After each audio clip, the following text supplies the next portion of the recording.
Hello and welcome to this week's episode of the Ohio Huntsman Podcast. And this week we are going to talk about poaching. Everybody's favorite topic to hate.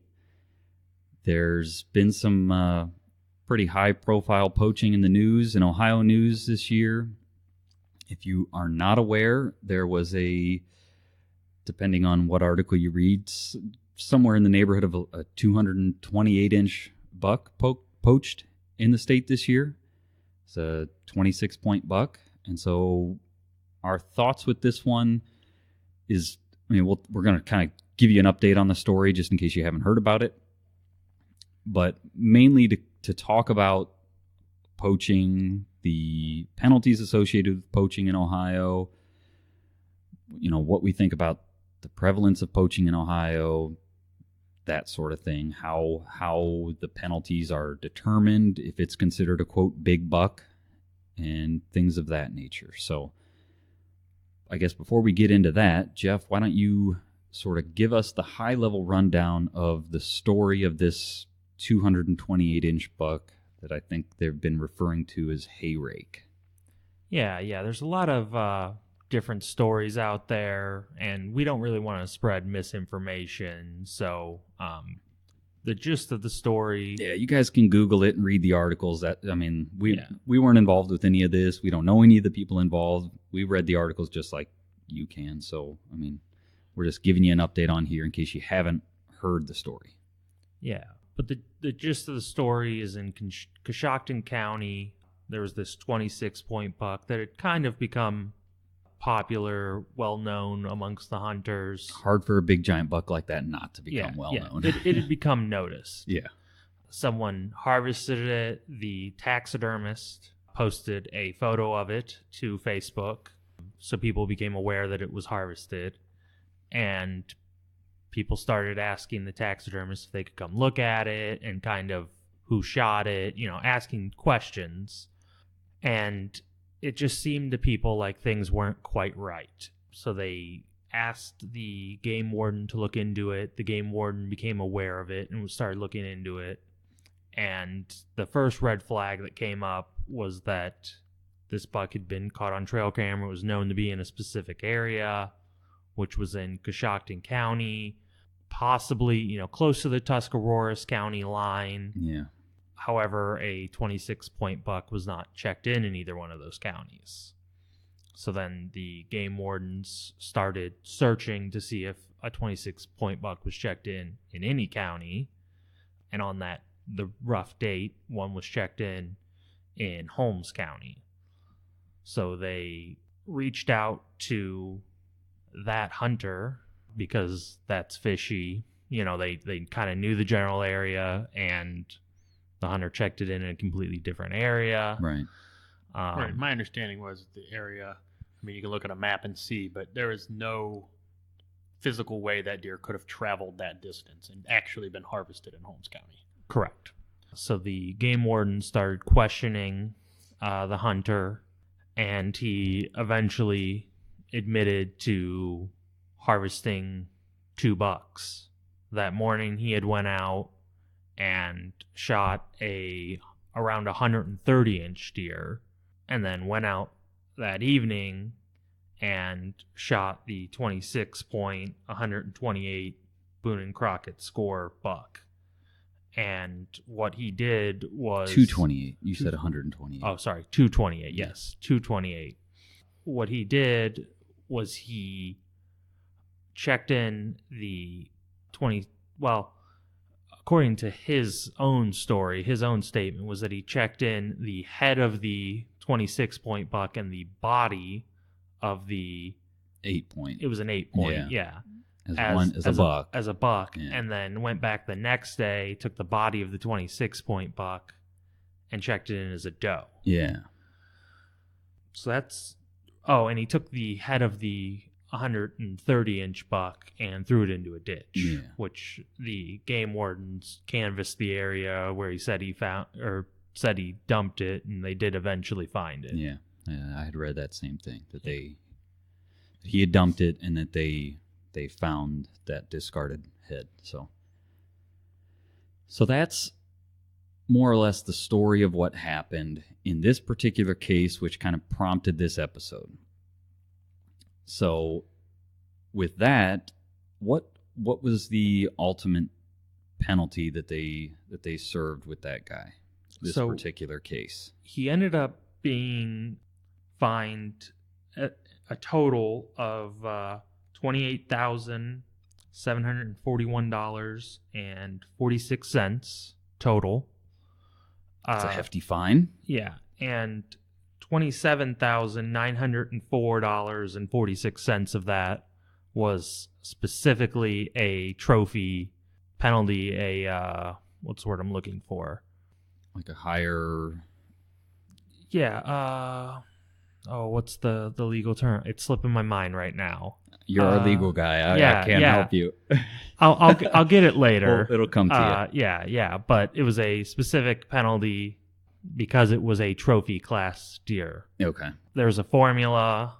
I couldn't find the exact formula in preparation for this, but there's a formula that the ODNR uses to calculate fines for trophy.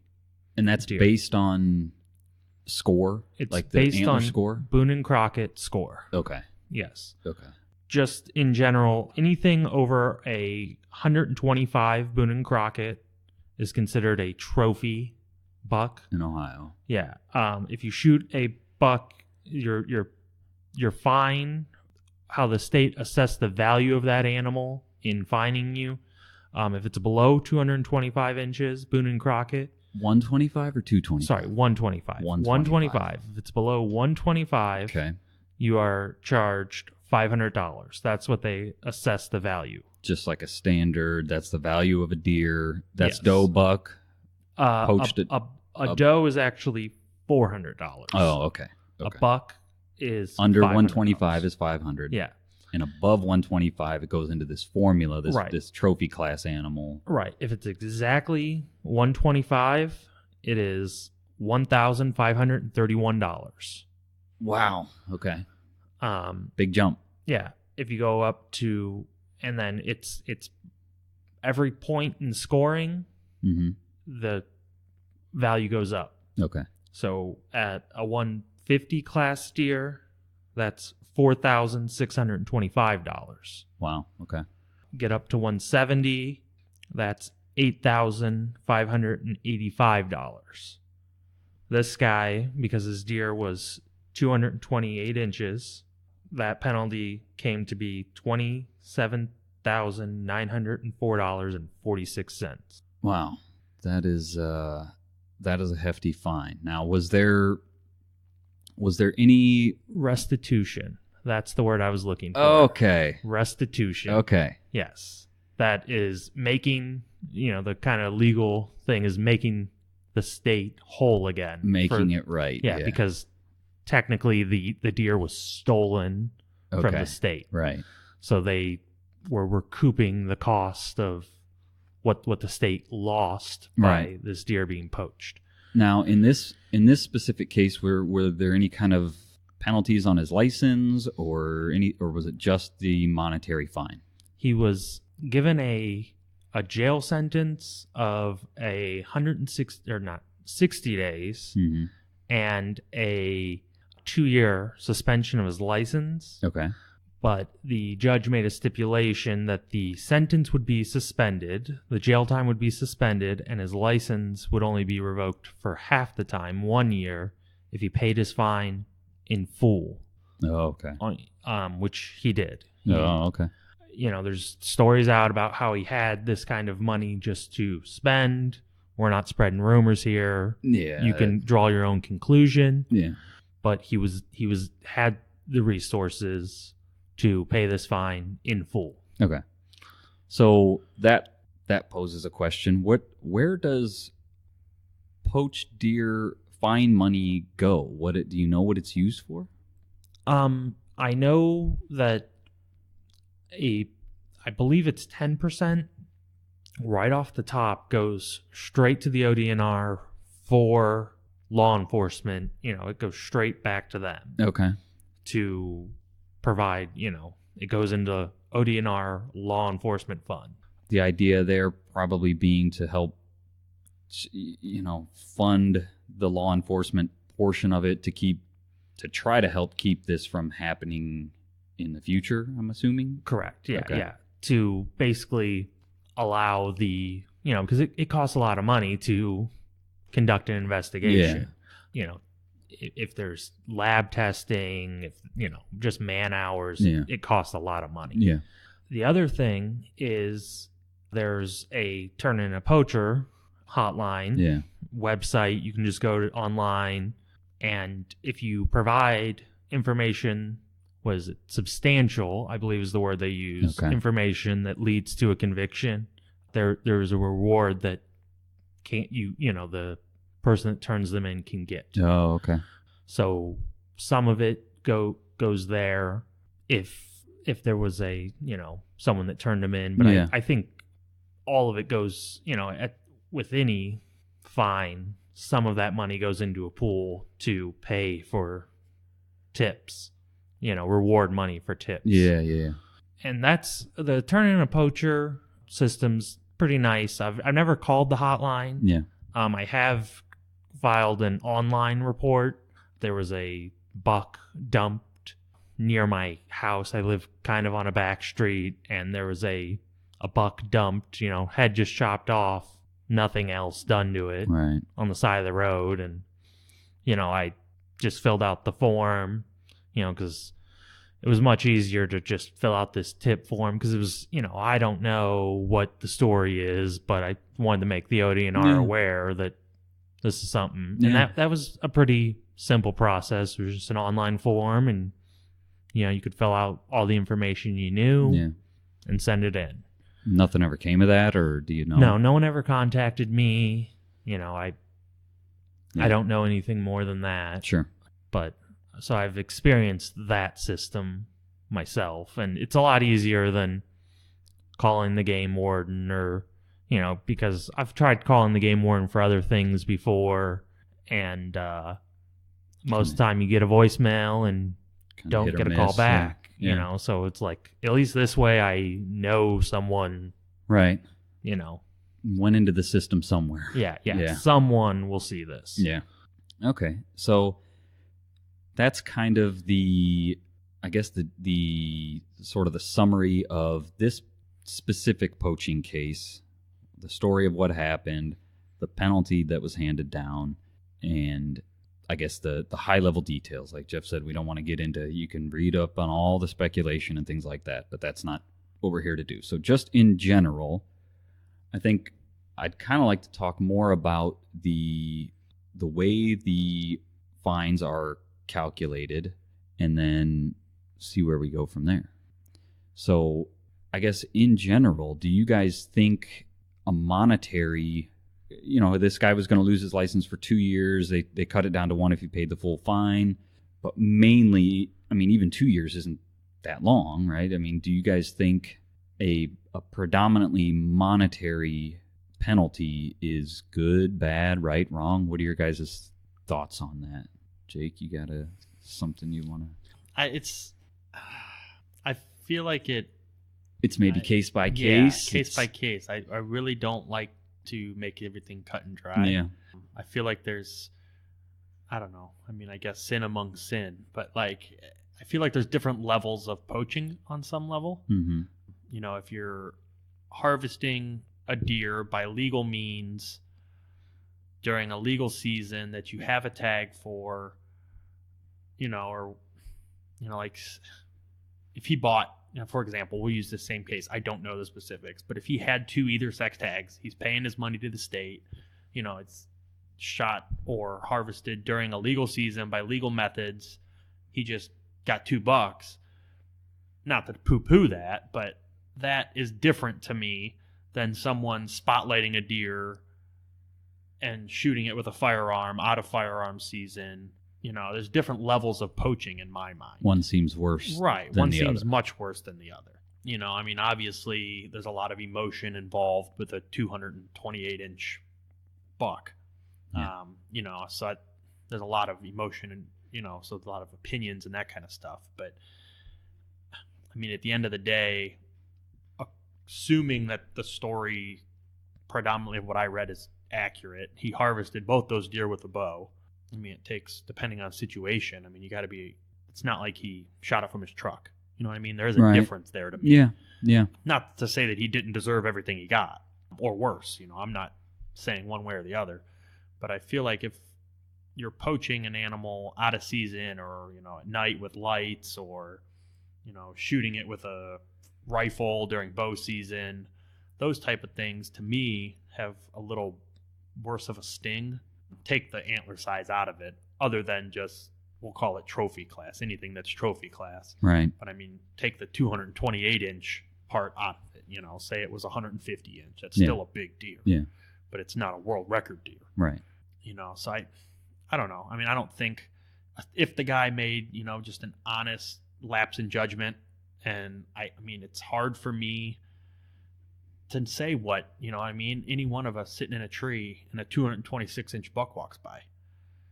It's hard to say. You know, what would you do? What would you do? You're That's never in your life going to see another deer like that. Yeah. You know, so I'm, like I said, not that he's right, because he's not. Yeah. But it's tough to sit here and say, oh, he should never hunt again. Well, I think, I mean, it's kind of it's hard. I think it's tough to say, like, any poaching, you lose your license for life. Right. Right. Because of those sort of nuances of, right, you know, you made a mistake. Right. And I mean, I don't know if this, Jeff, maybe you know, if there's like a repeat offender, if you poach year after year, at that point, I think it should become much more than monetary. You should start losing licenses for long periods of time, or... Yeah, there definitely is increasing penalties for repeat offenders, including jail time. I mean, people have gotten real jail time for wildlife violations. Yeah. It's rare, but people have received real jail time. This was actually something I wanted to get into a little bit later, but I believe it was last year they broke up a poaching ring. Yeah, I think I remember seeing something about that. They had a game warden go undercover and infiltrate this ring. It was a big deal. It was an operation. Like, it wasn't a dude like, ooh, that looks like a nice one. That guy was actually, the leader of that was actually charged with racketeering. Oh, wow. Because it was an organized crime, and he was stealing deer from the state. Yeah, yeah. And I truly believe, had it not been for his excessive age, he would have spent some real long time in prison. Oh, okay. But he was quite old, so I think, I mean, that does factor in. He didn't, you know, I believe he was also sick, you know, chronically ill, and honestly, the state doesn't want to pay for that stuff. They don't want to pay for a chronically ill elderly inmate. So that does factor into sentencing. Yeah. But had he been younger, I think he would have been sentenced to some substantial prison time. Yeah. I believe he did spend some time in prison, but it wasn't much. Yeah. Okay. So the one thing I want to mention here, Jeff's mentioned it a couple times, that like the way it's viewed is they're stealing from the state. Just in general, and you guys jump in and correct me if I misspeak here, but deer or any wildlife are owned by the public in this country, the people of the country, but they are managed on a state by state basis. So they are in general managed by, because migratory animals are that gets federally different. managed. Yes. Thank you for mentioning that. Yes. And also, you know, federal laws always trump state laws. Right. So if the federal government says you can't do this, the state can't come in and say, yes, you can do this. Right. My understanding, I don't know, maybe it's different specifically in wildlife law, but typically this more stringent law trumps. There are situations where state law is stricter than federal law. Yes. Okay. Yeah, just to be clear. A state can't, in some cases, make a law that is It, like, negates a federal law. yeah, and sometimes can't, for example, the one that's kind of hot and on the mind is gay marriage. The state can't make a law that outlaws gay marriage anymore because the federal government has made a law saying that it's legal. Right. So they can't come back and outlaw it. That's sometimes states can make stricter laws, but in other cases they can't. Right.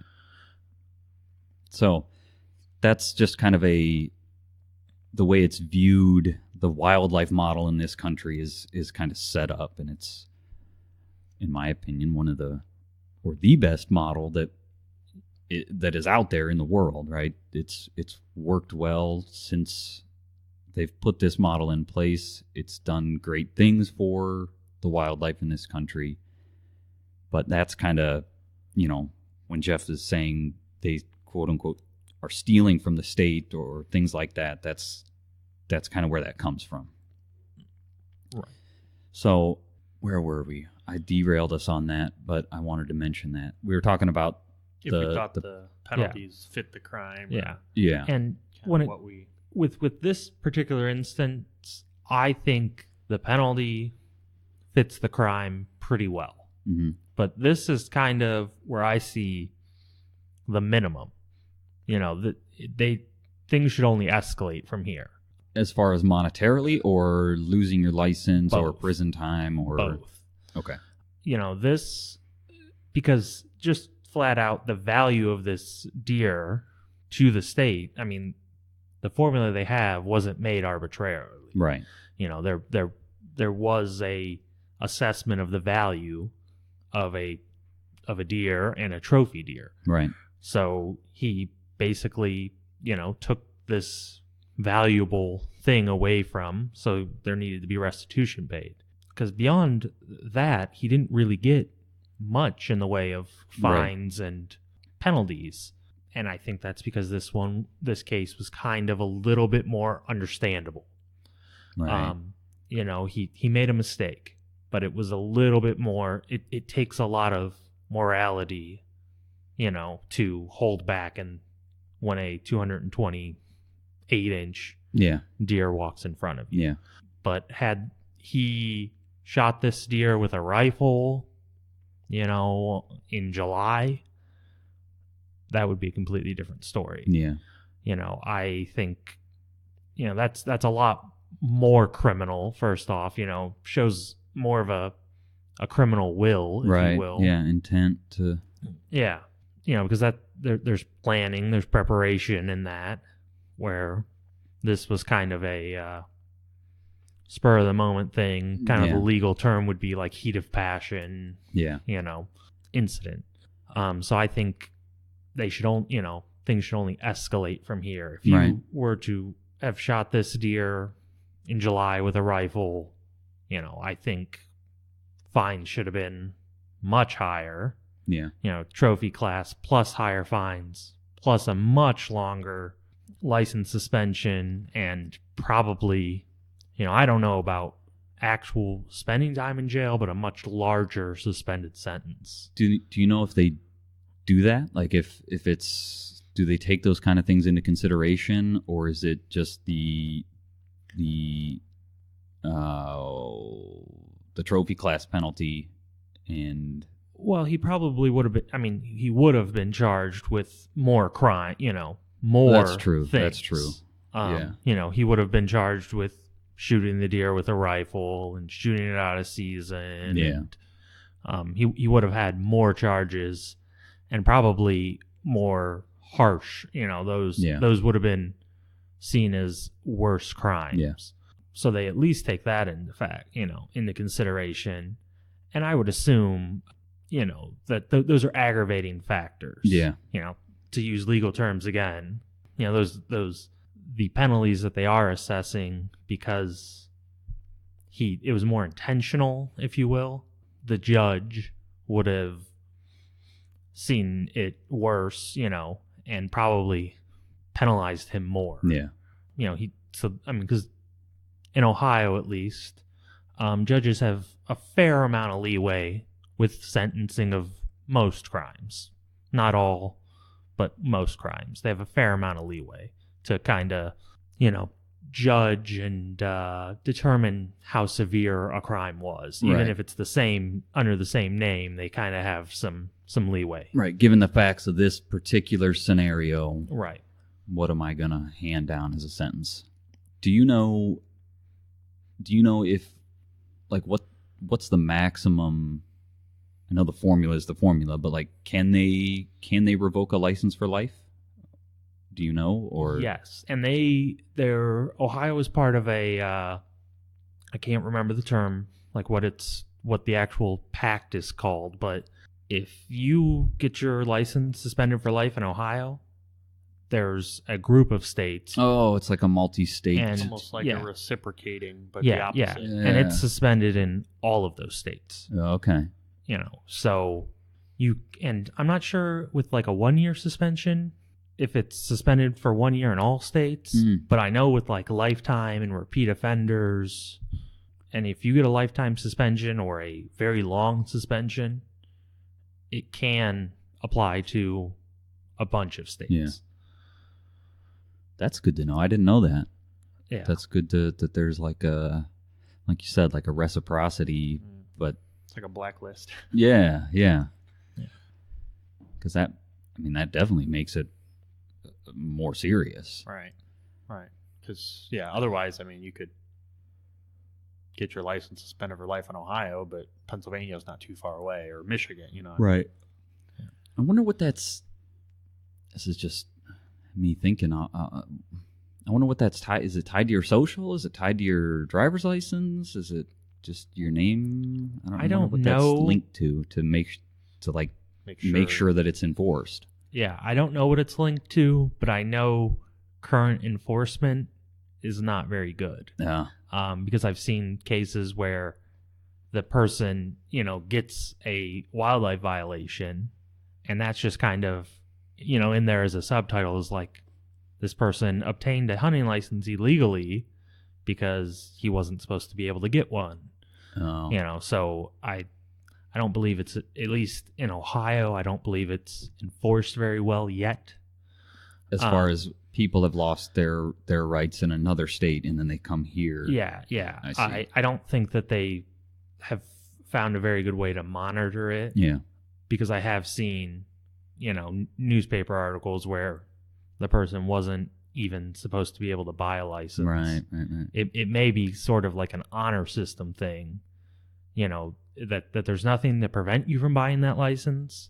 But if you get busted, then it's a real bad situation, and you're probably going to get prison time. Yeah, I see. Okay. Well, I guess as far as poaching goes, is there anything else we want to talk about? Do we want to talk more about like the levels of poaching? Yeah, I have a little topic that I kind of wanted to get into. Yeah. I think trophy class deer poaching is a lot more prevalent than we'd like to see. It's to a disgusting amount. Really? Because as I mentioned, the Cleveland area poaching ring that was busted up. That was the one you were mentioning last year. Yeah, last year. Okay. I checked 2 of the main people in that ring against records in Buckeye Big Buck. Yeah. And, actually I checked 3, and 2 of them had entries in Buckeye Big Buck. Oh, okay. One of them had 3. Okay. The other one had 2. And only one of these was in the noted time of the investigation where they were active, actively investigating these people. Only one of them was in that period of time. Yeah. But I have to imagine that, the other bucks were most likely harvested illegally as well. So do you think like like a gold medal thing, like if it was found you were doping or something, you should lose, all that stuff should be stripped, your name should come out of the Buckeye Big Buck? I think so. Yeah. Yes. And I've sent an email to Buckeye Big Buck asking about this before, and I never got a response. Yeah. And that's something I might try to follow up on. but to see what their policy is. And they would be good people to have on, like somebody from Buckeye Big Buck would be good somebody to have a phone call just to, talk about the Buckeye Big Buck Club and have on the show. We should look into that. Yeah. Or if anybody knows anybody that would want to, that works for the Buckeye Big Buck and is listening, wants to shoot us a note, that would be make for a good episode. But anyhow, what is the Buckeye Big Buck qualification? How big to get in the Buckeye Big Buck? I believe for a typical buck, it's 140 inches, 140, Buckeye Big Buck score. I'm not sure if it's identical to Boone and Crockett. I don't think it is, but it might be. But 140. Okay. I feel like this is kind of going back to a typical deer. Going back to the penalties, I feel like the formula needs to be ramped up or more severe once you get over 200 inches, because that's like the holy grail of whitetail deer. There's like a squared factor or something, like whatever it is. But like a 200-inch deer is like, you could, at least you used to be able to count on, your fingers how many people have killed 200-inch deer, right? Especially in Ohio. I mean, but I'm talking typical 200-inch, roughly. Not talking non-typical. Yeah. For this conversation specifically, but because I feel like if a 200-inch deer is harvested, and it's starting to become more and more common with the people are managing for that management and that kind of stuff, but I feel like a 200-inch deer brings way more money to your state in terms of future hunters out of state, because Ohio becomes known for 200 inchers like Iowa. Right. You know what I mean? That's a totally different, that's worth way more than whatever, $28,000 to the state of Ohio. I just feel like there needs to be, and I don't know what, I'm saying 200, whatever that number becomes. I feel like there needs to be an amplification factor when you get to those like world record size trophy. And with the internet, I mean, the pictures get out and the news gets out that deer was from Ohio and lived in Ohio. So it may have the same effect, but it's just a little different that it was poached versus, you know what I mean? I don't know. Yeah. Because now that deer can't travel the trade shows like a legally harvested buck would. Right, yeah. It's going to just sit in the ODNR office on the wall. Yeah. I mean, the ODNR may, at the Ohio Deer Expo, they may have that buck, in their booth there. They like to have their illegally, their seized stuff there to kind of, both as look at what Ohio has and kind of look what we caught, like kind of a trophy to them is like, we are doing something. Yeah, we busted this guy. Right. We busted all these guys. Yeah. So they changed the name of the if it's the same show, they changed the name of the Ohio Deer and Turkey Expo, right? It's now like the Outdoor Life Field and Stream Outdoor Expo. I think, and I could be wrong here, that the company that put it on was acquired by, what is Booner Brands? Is that who owns Field and Stream? I think it's. Sounds familiar. It could be. I think they were acquired by the company that owns Field and Stream. I see. Field and Stream magazine, not the stores. Big difference. Very big difference. Yeah. Field and Stream stores are owned by Dick's Sporting Goods, and do not give them your business. Yes. I've been seeing stuff going around that on some of the Facebook groups. This is totally unrelated to our topic, but I'm going to derail us for a second. About Mossberg ceasing to do business with Dick's Sporting Goods, but I looked at the article. It was a blog article from Mossberg's blog, and it was from like May. But I don't. It like for some reason surfaced on some of the Ohio deer hunting. Resurfaced, yeah. Yeah, well, I was like, that might be linked to in Dick's Sporting Goods' last shareholder meeting or whatever. Because they're publicly traded. Yeah. They talked about how their Field and Stream stores are struggling. I've been seeing a lot of news about that, and that they're considering closing their field, which they just invested a lot of money. Yeah. Very poor business move on their part Yeah. to do what they've done. They did, yeah. Because they had just invested all this money in opening starting the Field and Stream brand and then opening all these stores. Yeah. And then they kind of turned around and stabbed sportsmen in the back. Yeah. So, because I had heard something that they were even considering taking their hunting and fishing stuff out completely from the Dick's Sporting they're not Goods. selling it. Is Yeah. what I read. They're talking about pulling it all, but not because they're taking a further stand. They're just not selling it Right. because sportsmen aren't. yeah, I Going believe to Dick's. Stop shopping there, yeah. I believe they're trying. They're testing it in a couple of their locations. I think where I had read it's- that, yeah. it's already sold the poorest. They're pulling it and putting things that sell well. Yeah. I think primarily baseball Okay. into those sections. Increasing those Yeah. sections of the store. Yeah. Totally unrelated Totally to poaching. unrelated. Yeah, But we went chasing rabbits there. Yeah. Business economics. happens. Yeah. So Don't poke a sleeping bear. yeah. All right. So anything else we want to talk about on poaching here before we shut it down?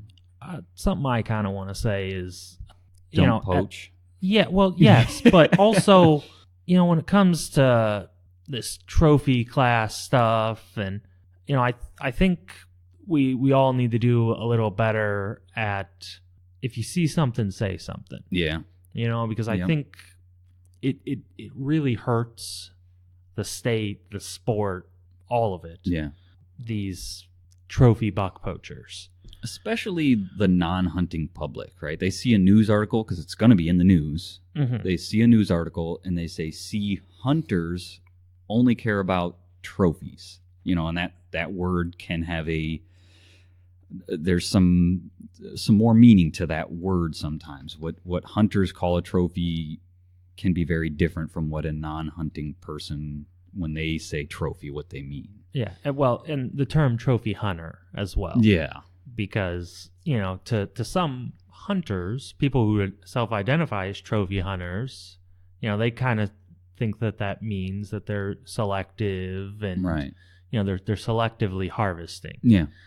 Where to the general public, the term trophy hunter basically means I'm shooting the deer and all I want are the horns. Yep. I'm going to shoot it. I'm going to go over there. I'm going to cut the head off and leave the rest. Leave the rest. Yep. Yeah, they've done studies on that, right? I mean, they've done research on that. When you start talking about hunting with the general public, they're like, yeah, hunting. My grandpa hunted, But you start saying, how do you feel about trophy hunting? And all of a sudden it's like, nope, don't like it. Approval for that goes way down. And I don't know the specific stats on it, but, you can look into that. But, yeah, I'm with you. See something, say something, because it makes, I wouldn't call a poacher a hunter. Mm-hmm. Like we talked, there are some scenarios where you made a bad decision. You're a poacher. But, I mean, especially like these poaching rings and stuff, like those guys, those people aren't hunters. Right. They're poachers. Right. They're criminals. Right. But because they are doing it under the guise of hunting, that's what the general public sees. They see poaching and they equate it to hunting, and it just puts a black eye on the rest of us. And so, also, if you know somebody that's doing stupid stuff, man, say something. Don't do that. But, yeah, see something, say something. Any other closing thoughts we want before we wrap up on this one? This has been an interesting one, a little bit different than some of our past episodes. More of our opinions, I guess, on a topic like this than, facts on hunting laws, which are facts, Right. This one had a little bit more emotion than cut and dry facts. Well, and it does, right? I mean, right. There's people work hard to, even if it was a public land, because I don't know if this was a public land, private land, don't know. But, anybody has just as much right as the next guy to public land, but people start to get a sense of ownership over deer. Go like, this is my spot, and I've been running trail cameras, and I've been seeing this deer, and you shot my deer, sort of thing. When it's public land, man. It's everybody's deer. So or even there's emotion. Right. Even if it's private land. I mean, deer, unless you own a lot of land, deer move Right. between your land and someone else's land. Yeah. I just heard, not to name drop, so to speak, but I just saw the other day that Mark Kenyon from the Wired to Hunt podcast, one of the deer he'd been following, he shot a big old deer this year, but another deer that he had been following, he called Survivor, that was kind of on his radar for the next year. His neighbor shot it. Yeah. He made a point to, help with the recovery and be part of it, and because that story now has come to a close. And I just thought it was good the way that he, celebrated it, Right. instead of "you shot my deer." Yeah.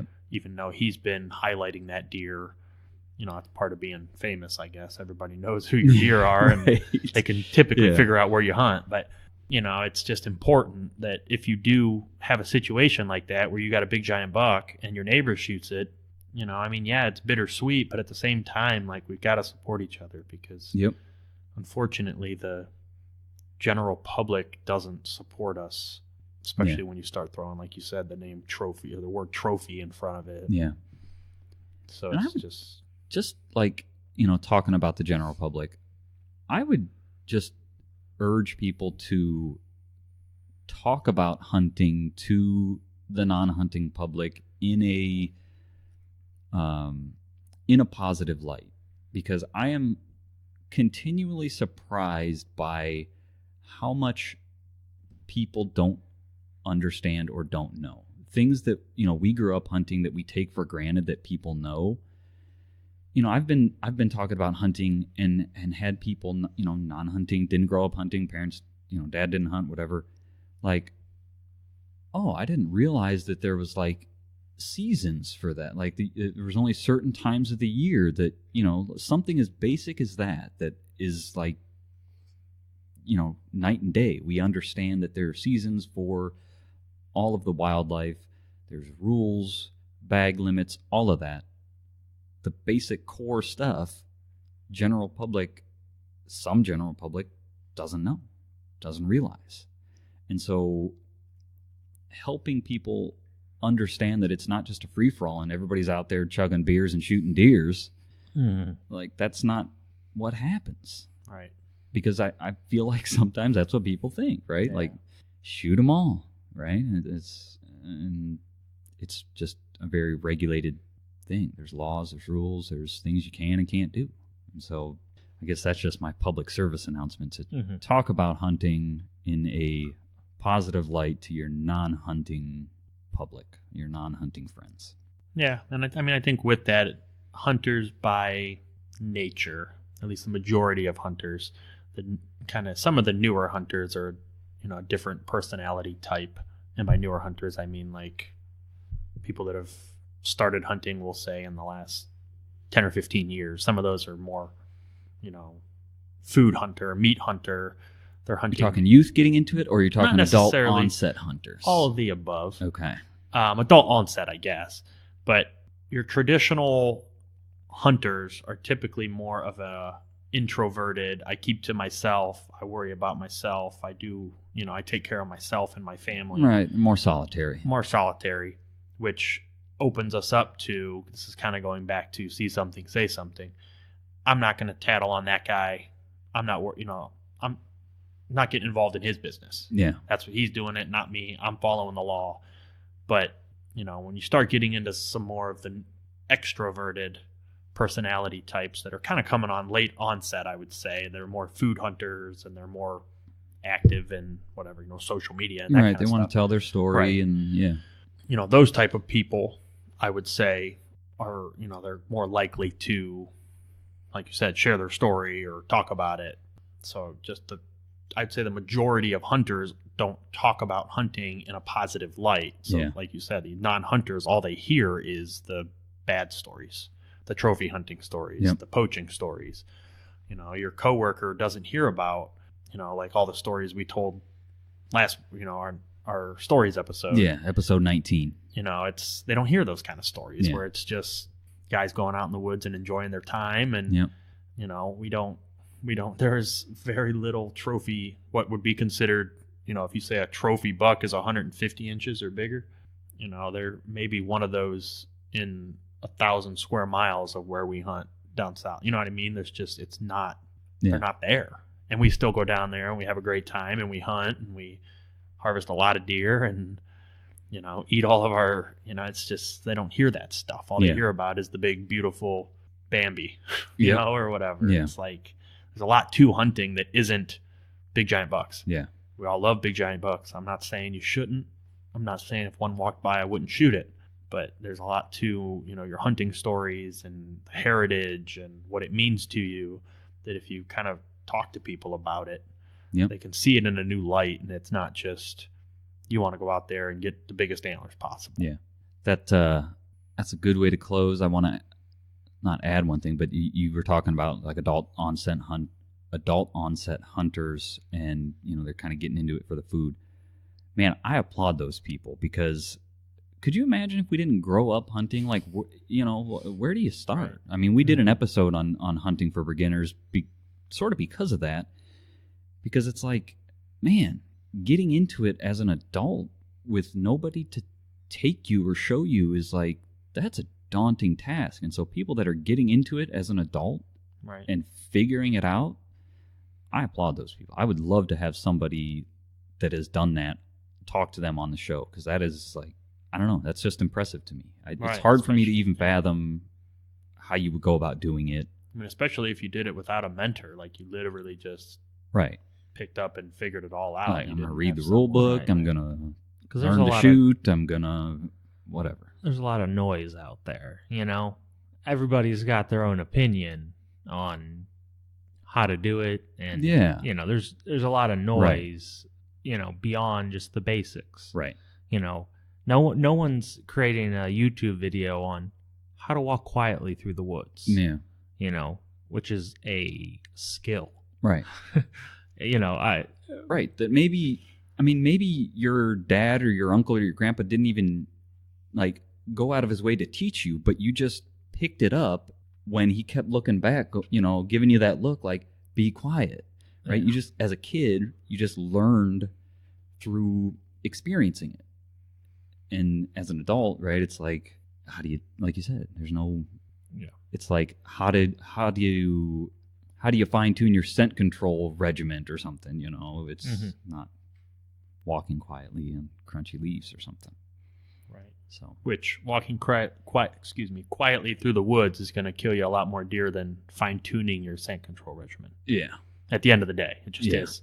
I mean, maybe not necessarily when you're talking, again, trophy big bucks, because without scent control and walking quietly, you're not going to ever see any of those. But if you're just, I mean, killing deer, I mean, walking through the woods or moving through the woods quietly is more important than whether you perfected your scent control or if you have some little minute thing that you're not doing perfectly right. I mean, it's not really going to, we've talked about that. It's not going to make or break if you are successful unless you're targeting a specific mature buck that has it figured out. You know, I mean, you could walk through the woods quietly and walk within bow range of a lot of deer. So, and that's with no scent control. That's I did it this year. Right. That's just walked up on a doe. Yeah. All right. Well, we kind of got off the poaching topic, but that's all right. That's what I like about this, right? We can kind of go where the conversation takes us. And so with that, I think we're going to shut this one off. I want to thank everybody for listening. Thank you for subscribing, downloading, following us on Facebook and Instagram. It helps us, helps other people find the show, and we'll keep making them if you guys keep listening to them. So we are Ohio Huntsman on Facebook, Ohio Huntsman Podcast on Instagram. Like I said, follow us, follow our stories. That's a good way to kind of get some day-to-day updates. We post interesting articles, what we're doing in the woods, in the off season, target shooting, that sort of stuff. So that's a good way to keep up to date. And with that, thanks everybody for listening.